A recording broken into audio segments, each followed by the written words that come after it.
All right, so today we are diving deep into something that you probably never thought much about, and that's getting people OFF ventilators.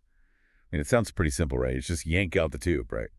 But as always, we've got some research hot off the presses from an international team of experts, and let me tell you, it is way more nuanced than you might think. Yeah, it's fascinating how much goes into this process, like a carefully choreographed dance between supporting the patient, but then also encouraging their body to kind of Yeah. start doing its own thing again, breathing on its own. Yeah, so they actually lay out this three-stage process.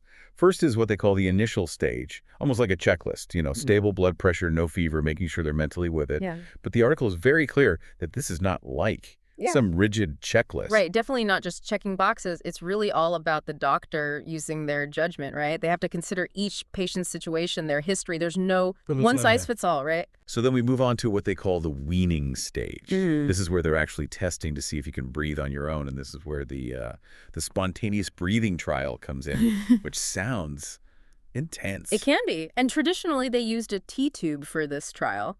But the article points out some risks with that, if you think about it. When you're exhaling through that T-tube, all that air is just going straight into the room. Which after COVID, that's kind of a red flag, right? Yeah. We're thinking about all those particles. Absolutely. Infection control is huge. So the T-tube works, it's effective, but it's not ideal from a safety standpoint. So the article suggests using pressure support ventilation instead during that trial. So you're still testing their breathing, but you're doing it in a way that's safer for everyone involved. Yeah. Now, speaking of testing, this article mentions all these measurements. You've got NIF, MIP, delta HB. It's alphabet soup. I know, right? But think of it this way. They're basically checking your lung power, how hard you're working to breathe and how your heart is doing under all that stress. So it's kind of like a personalized recipe almost, adjusted for each patient. So not all those measurements are equally important. Exactly. It really depends on the patient, right? Right. And even the expertise available at the hospital. Not every hospital has the same resources, the same level of expertise. So it's not a one-size-fits-all approach, which makes you realize, how important the doctor's experience is in this whole process. I mean, can you imagine being that doctor, looking at all those numbers? You're trying to decide if someone's ready to come off a ventilator. Talk about pressure. Absolutely. Huge responsibility, right? They're weighing all these factors Right. and making a decision that could be, life or death. So let's say you made it through the trials. You're breathing on your own. Time to get rid of the tube, right? Not so fast. That's where things can get really tricky. And we're talking extubation. Mm-hmm. So what happens when it doesn't go according to plan?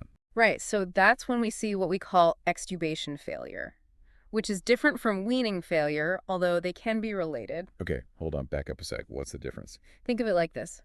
Weaning failure is kind of like failing a practice test, but you're still on the ventilator, Extubation failure is like you ace the practice test, they take the tube out, but then you can't breathe on your own. That's a whole different problem.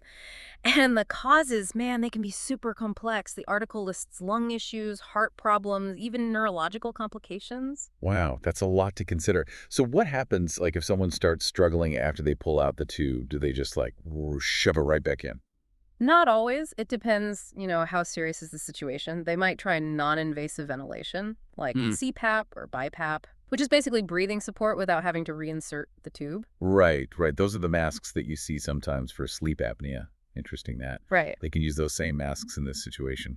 Exactly. They can be pretty effective in providing support without the risks that come with reintubation. But, if the patient's condition starts going downhill quickly, reintubation might be the only option to kind of stabilize their breathing. So it's like this constant balancing act, right? You're trying to support the patient, but also give their body a chance to Yeah. take over. It almost feels like this high-stakes game of chess with the medical team making these strategic moves based on how the patient responds. That's a great analogy. And one of the tools they use to make those moves is something called the cuff leak test. I mean, you'd think this test would be perfect, but it's a bit of a gamble. Okay, I'm intrigued. Tell me more. All right, so picture this. The breathing tube has this little inflatable cuff, right? It seals it inside the airway.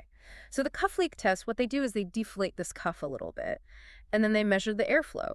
And if there's a big difference in the amount of air going in versus coming out, it could be a sign that there's a higher risk of the airway swelling and having trouble breathing after they take the tube out. So it's almost like they get a sneak peek at how much space is left around the tube, which could hint at potential problems later. But you said it's a gamble. Why is that? Well, the idea is great, but the test isn't always accurate. Sometimes it gives what we call false positives, which means people might stay on ventilators longer than they need to, and that has its own set of risks. It's like they're damned if they do, damned if they don't. I mean, this test really highlights that even with all these fancy tools and technology, it's not always Right. black and white, right? It's about making these tough calls. And that's where talking to the patient and their family becomes super important. Absolutely. This whole process involves a lot of communication, shared decision making, especially when you're dealing with something so sensitive and potentially life-altering. Right, because at the end of the day, it's not just about keeping someone alive. It's about Oh, respecting their wishes and helping them live the best life possible, even if that means having some difficult conversations. well said. And that's what makes this whole topic of ventilator liberation so fascinating. It's not just about machines and measurements, it's about restoring a fundamental human capacity, the ability to breathe freely and independently.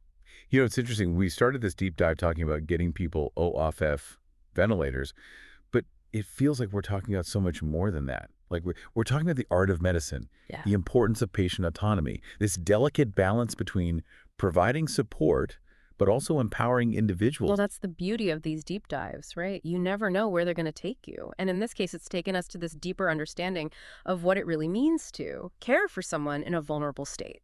And to think all of this came from a single research article. It's amazing how much insight and nuance can be packed into just a few pages of scientific writing. It really is a testament to the power of research, right? And the dedication of all those researchers who are working tirelessly to advance our understanding of medicine and improve patient care. Speaking of research, let's remind our listeners about the article we've been discussing. If you're interested in learning more, the full title is Mechanical Ventilator Liberation Protocol, Recommendation Based on Review of the Evidence. And you can find it in the Journal of Mechanical Ventilation.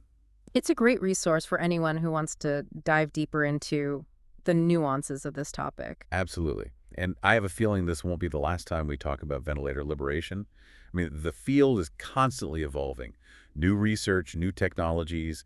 It's a topic that'll keep us fascinated and challenged as we, you know, strive to provide the best care possible for our patients. I couldn't agree more. And that's what makes these deep dives so rewarding, right? We get to explore these topics, share our insights, and hopefully inspire our listeners to think critically about the world around them. Well said. On that note, I think it's time to wrap things up for today. Yeah, sounds good. But before we go, I want to leave our listeners with a final thought. Ooh, I love a good cliffhanger. Lay it on us. All right, so imagine you're that doctor, you're facing that critical decision. Do you extubate this patient? You've got all the data, the measurements, the guidelines, but ultimately it comes down to your judgment call. What would you consider the most important factor in making that choice? What would tip the scales for you? Whoa, that's a heavy question, and one that doesn't have an easy answer. It really gets to the heart of what it means to practice medicine, thoughtfully and compassionately.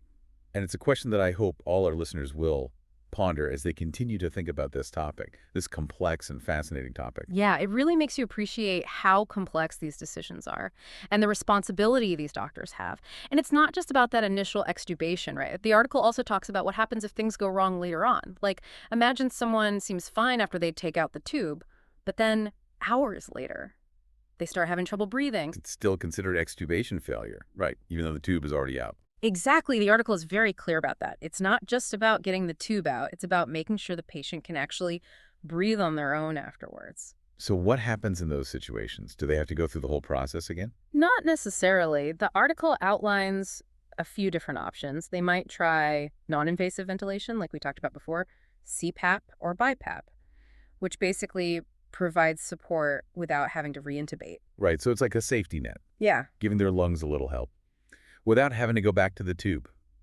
I'm sensing a theme here. There are a lot of judgment calls and adjustments along the way. You got it. It's not like following a recipe or anything. They're constantly assessing, adapting, trying to find the best way forward for each patient. This whole process really highlights the human element of medicine. You know, it's not just about the technology. It's about the people making these decisions and the patients whose lives are on the line. Yeah, that's so important. And the article talks about that too. It really emphasizes how important it is to involve the patients and their families in these discussions. It makes sense, right? It's their body, their life.